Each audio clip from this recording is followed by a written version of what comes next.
दोस्तों, आपने कभी दिमाग लगाया है कि भारत सरकार के पास तो पैसे छापने की मशीन है। वैसे आपने लगाया तो होगा, लेकिन आपको एक्चुअल रिजल्ट ना पता होने के कारण आपने इसके बारे में ज़्यादा नहीं सोचा होगा और इसे छोड़ दिया होगा।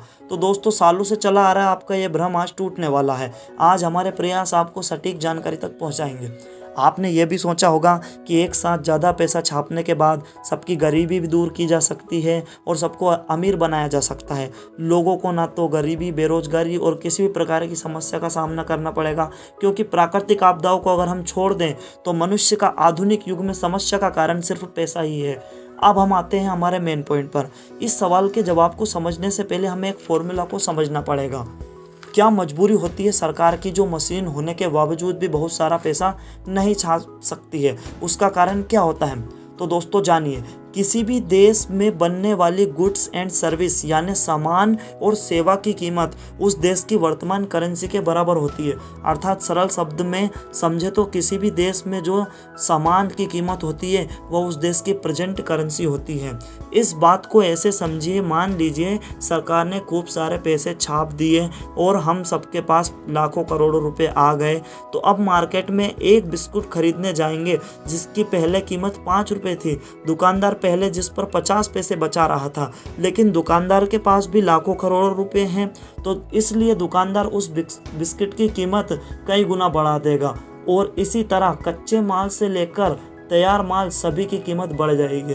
अर्थात महंगाई देश में बढ़ जाएगी, फिर पैसों की कीमत कम व सामान की कीमत ज़्यादा बढ़ जाएगी।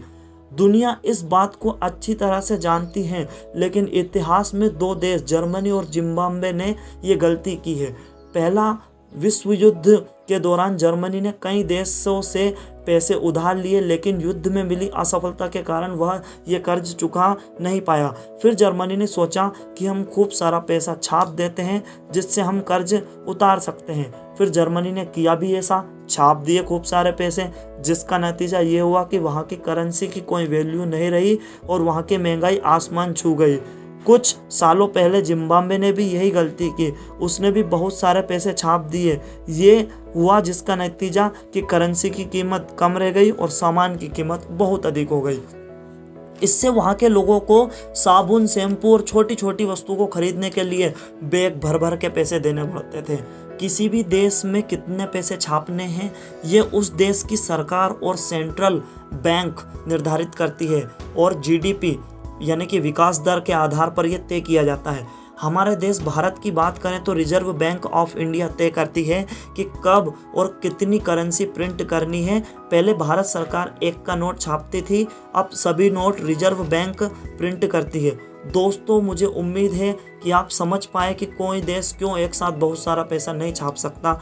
मशीनें होने के बावजूद हम क्यों बहुत सारा पैसा नहीं छाप सकते?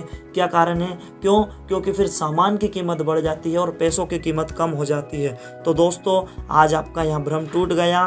मुझे बहुत खुशी हुई कि आप तक ये सटीक जानकारी में पहुँचा पाया।